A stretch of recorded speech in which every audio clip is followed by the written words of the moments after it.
Hello students, आज हम करेंगे क्लास 8 का लेसन नंबर 25 जिसका नाम है importance and principles of secularism. बच्चे, जैसे कि हमने कल लेसन 24 किया था, ये उससे ही रिलेटेड लेसन है। 24 लेसन के बारे में आपको थोड़ा सा बताना चाहूंगी, जिसका नाम था कॉन्स्टिट्यूशन एंड लॉ, संविधान और उसके कानून। संविधान क्या है? एक लीगल डॉक्यूमेंट है। कानून क्या है? एक डिफाइंड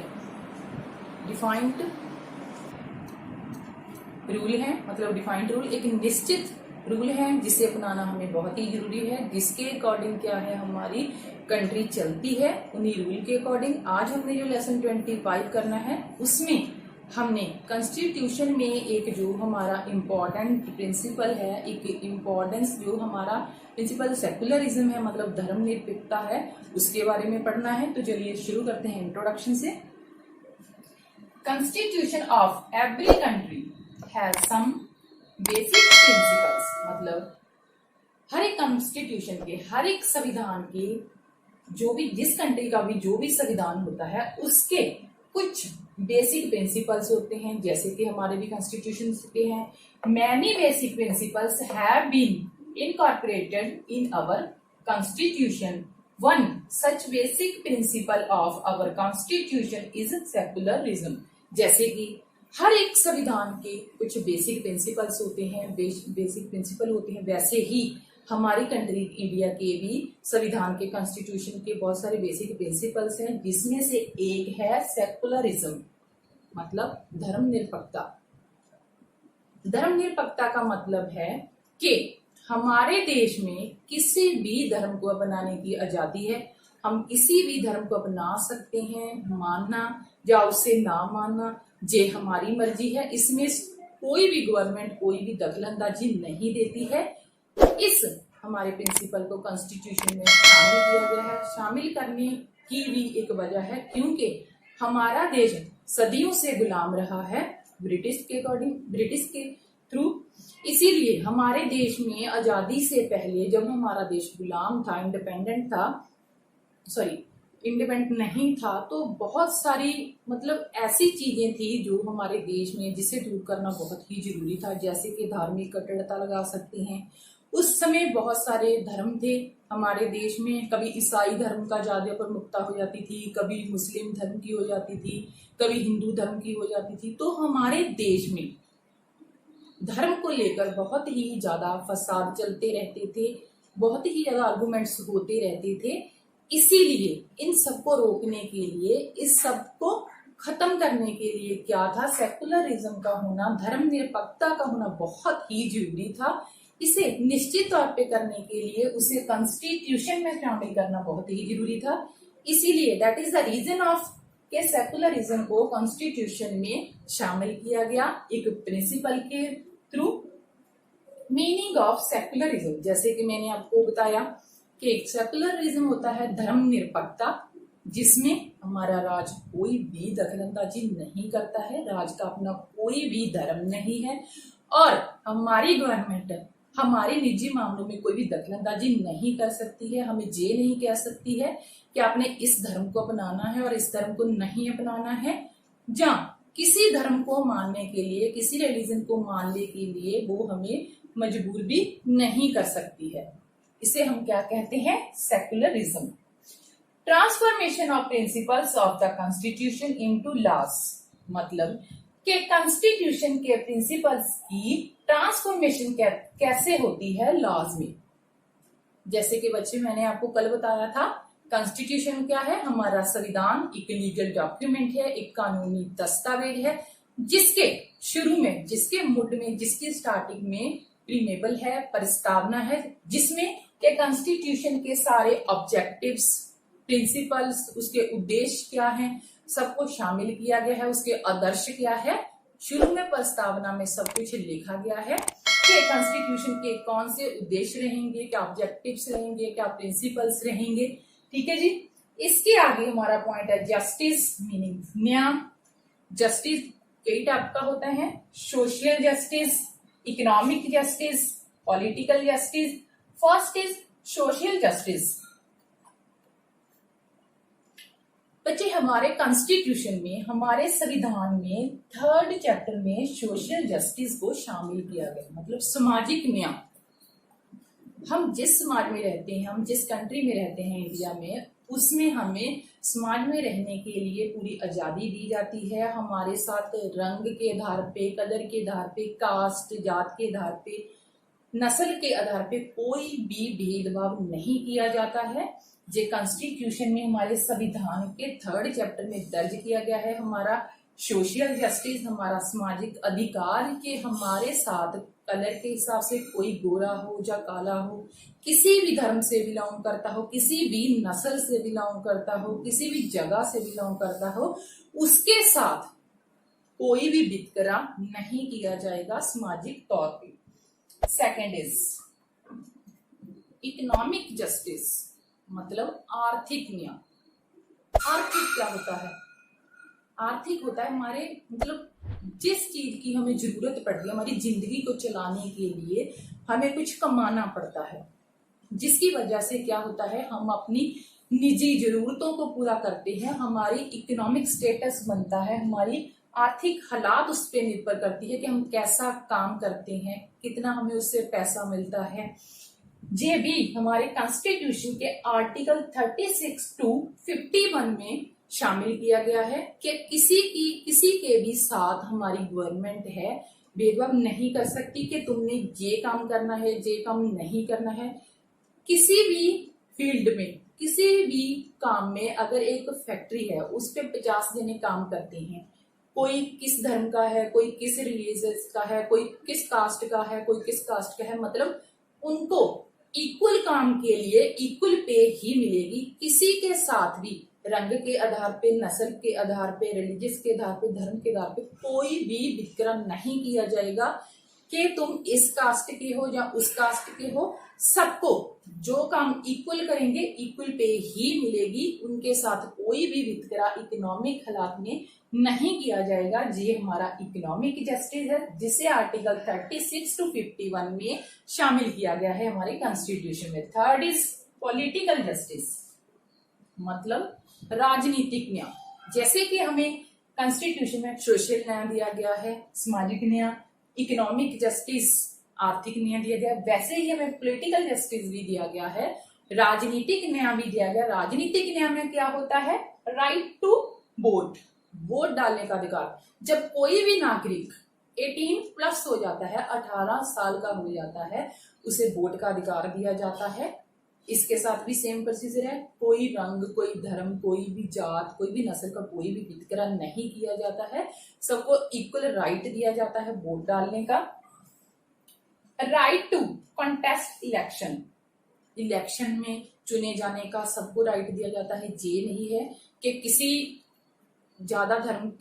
धर्म के लिए कोई सीटें हैं जो चुन भी रखी गई है कि उस धर्म ने ही इसमें पार्टिसिपेट करना है या इस कलर वाले लोगों ने ही इसमें पार्टिसिपेट करना है, ऐसा कुछ भी नहीं है। हमारे कॉन्स्टिट्यूशन के अकॉर्डिंग हमारा जो पॉलिटिकल जस्टिस है उसमें राइट टू वोट है 18+ को, right to contest election, right to hold public officers, मतलब पब्लिक ऑफिसर्स हम चुन सकते हैं।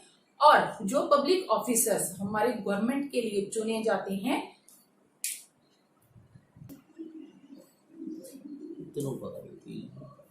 Right to hold public officers, मतलब ये भी हमारा अधिकार है कि हम अपनी काबिलियत से गवर्नमेंट में कोई भी ऑफिसर्स का ऑर्डर प्राप्त कर सकते हैं।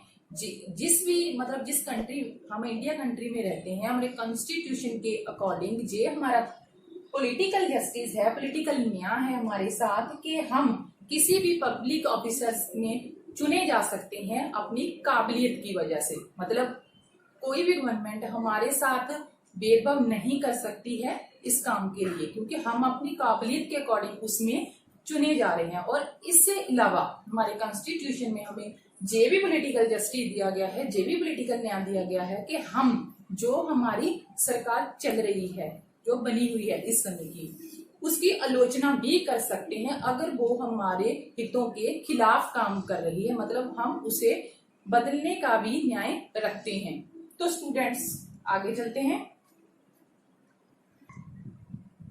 स्टूडेंट्स हमने फर्स्ट पॉइंट देखा जस्टिस, जिसमें सोशल जस्टिस था, इकोनॉमिक जस्टिस था, पॉलिटिकल जस्टिस था। तीनों आपको समझ आ गए होंगे। सेकंड पॉइंट है हमारा फ्रीडम। फ्रीडम मतलब स्वतंत्रता, आजादी। इसे हमारे कॉन्स्टिट्यूशन के आर्टिकल नंबर 19 में शामिल किया गया। मतलब हमारे कॉन्स्टिट्यूशन के आर्टिकल नंबर 19 में जो हमारा फंडामेंटल राइट है फ्रीडम, उसे शामिल किया गया है।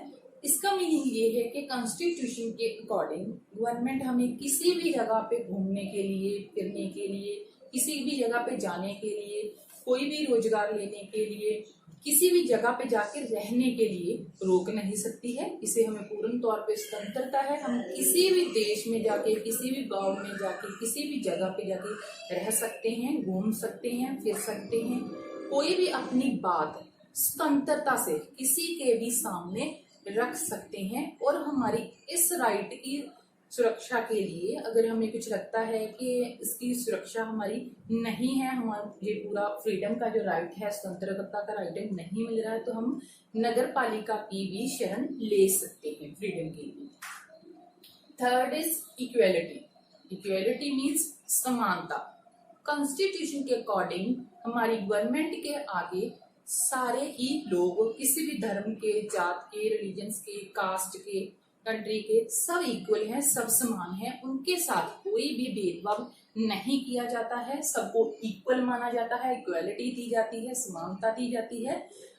और इस इक्वलिटी को बरकरार रखने के लिए कॉन्स्टिट्यूशन के अकॉर्डिंग हमारी गवर्नमेंट ने जितने भी स्पेसिफिक जो अवार्ड थे दिए जाते थे, किसी भी काम के लिए लगा लो, या किसी भी धर्म के लिए लगा लो, किसी भी जात के लिए, किसी भी मतलब ऐसे स्पेसिफिक काम के लिए जिसके रिगार्डिंग था, जो सेकुलरिज्म था, सेकुलरिज्म नहीं था, जिसके अकॉर्डिंग धर्म निरपेक्षता नहीं थी, धार्मिक फसाद होते थे, फिरका प्रस्ती थी।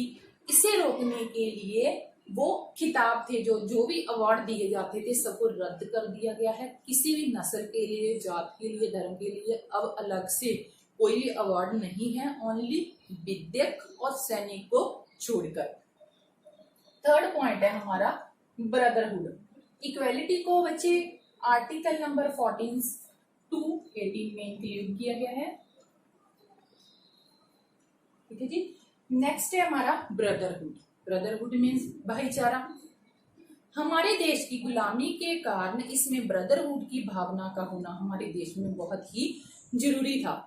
इसीलिए कॉन्स्टिट्यूशन के जो फाउंडर थे, जो निर्माता थे, वो ये चाहते थे कि हमारी कंट्री में ब्रदरहुड की भावना जरूर हो, क्योंकि हमारी कंट्री में अलग अलग धर्म के, जात के, नस्ल के लोग रहते हैं। उनमें एकता लाने के लिए, उनमें यूनिटी लाने के लिए, उन्हें इकट्ठा करने के लिए उनमें ब्रदरहुड की भावना का लाना बहुत ही जरूरी था।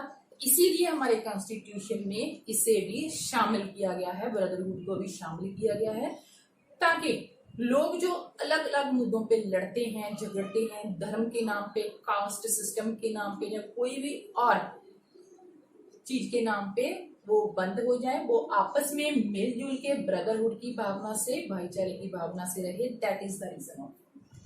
हमारा फिफ्थ पॉइंट है नेशनल इक्वालिटी एंड यूनिटी।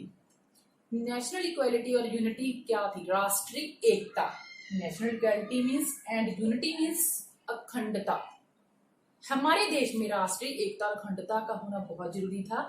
जिन्होंने हमारा संविधान बनाया, किन्होंने बनाया था? कल की वीडियो में मैंने आपको बताया था कि संविधान के जो निर्माता है डॉक्टर BR अम्बेडकर हैं, और उनके साथ 7 मेंबर्स की कमेटी बनी थी, मैन्यूस्क्रिप्ट कमेटी, जिन्हें मसौदा कमेटी कहते हैं। उन्होंने संविधान का निर्माण किया था। संविधान के निर्माण में उन्होंने ये चीज का एहसास किया था कि नेशनल इक्वालिटी और यूनिटी का होना कॉन्स्टिट्यूशन में बहुत ही जरूरी है, क्योंकि अब सब जानते हो कि हमारा देश सदियों की गुलामी के बाद आजाद हुआ था, और अभी भी उसमें वही रूल थे जो ब्रिटिश सरकार ने अपने बेनिफिट्स के लिए बनाए थे। इसलिए उनको खत्म करने के लिए, हमारी कंट्री में यूनिटी लाने के लिए, एकता और अखंडता लाने के लिए, नेशनल इक्वालिटी लाने के लिए ये बहुत ही जरूरी था। इसीलिए हमारे कॉन्स्टिट्यूशन में 42 अमेंडमेंट की गई। 42 अमेंडमेंट के थ्रू, मतलब 42 शोध के थ्रू इसको शामिल किया गया national equality and unity. Students, जैसे कि आज हमने क्या पढ़ा, आज हमने लेसन नंबर 25 पढ़ा सिविक्स का 8th क्लास का, जिसमें था जैसे कि हमने कल पढ़ा था lesson number 24 constitution and law, संविधान और उसके कानून। आज हमने पढ़ा importance and principle of secularism, मतलब सेकुलरिज्म की धर्मनिरपेक्षता के प्रिंसिपल्स क्या है और उसकी इम्पोर्टेंस क्या है, उसकी महत्ता क्या है, उसे जो हमने संविधान में शामिल किया है। एक बार फिर से आपको बताना चाहूंगी कि हमारा जो एक देश है वो सेकुलरिज्म है, एक धर्मनिरपेक्ष राज्य है। इसमें किसी भी धर्म को अपनाने की कोई भी हमारे ऊपर रोक टोक नहीं है कि आपने ये धर्म अपनाना है या ये नहीं अपनाना है। राज का अपना कोई भी धर्म नहीं है और ना ही राज इसमें हमारे मामले में कोई भी दखलंदाजी कर सकता है कि आपने ये धर्म अपनाना है या नहीं अपनाना है। संविधान में सबसे पहले क्या है, प्रीमेबल प्रस्तावना, जिसमें क्या है संविधान के कॉन्स्टिट्यूशन के ऑब्जेक्टिव्स हैं, उद्देश्य हैं और उसके प्रिंसिपल्स हैं, उसके सिद्धांत हैं। और आगे क्या पढ़ा था हमने, जस्टिस, सोशल जस्टिस सामाजिक न्याय, इकोनॉमिक जस्टिस आर्थिक न्याय, पॉलिटिकल जस्टिस राजनीतिक न्याय। उसके बाद हमने कौन से पॉइंट देखे, फ्रीडम स्वतंत्रता, जिसे आर्टिकल 19 में शामिल किया है कॉन्स्टिट्यूशन के। इसके अकॉर्डिंग हमें स्वतंत्रता दी गई है कहीं भी रहने की, घूमने की, आने की, जाने की। थर्ड इज इक्वालिटी, समानता, इसे किसमें शामिल किया गया है 14 to 18 में, कि सबके साथ समान रहती है गवर्नमेंट, किसी के साथ कोई भी भेदभाव नहीं करती है, किसी कास्ट के लिए, किसी रिलीजन के लिए, धर्म के लिए कोई भी अलग से अवार्ड नहीं है, सब खत्म कर दिए गए हैं। ब्रदरहुड, भाईचारा, हमारे देश की सदियों की गुलामी के कारण उसमें बहुत सारे धर्म थे, उस समय बहुत सारी फिरका प्रस्ती थी, जिसे दूर करने के लिए, हमारी कंट्री में एकता लाने के लिए ब्रदरहुड का होना, भाईचारे का होना बहुत ही जरूरी था। इसलिए कॉन्स्टिट्यूशन में इसे भी शामिल किया गया। नेशनल इक्वालिटी एंड यूनिटी, राष्ट्रीय एकता और अखंडता, हमारे कॉन्स्टिट्यूशन के फाउंडर्स ने उनकी ये चाहना थी कि हमारे कॉन्स्टिट्यूशन में नेशनल इक्वालिटी और यूनिटी को शामिल किया जाए, ताकि हमारे देश में एकता की भावना हो, भाईचारे की भावना हो, शामिल करना जरूरी था। आई होप स्टूडेंट्स आपको आज का लेसन 25 समझ आ गया होगा।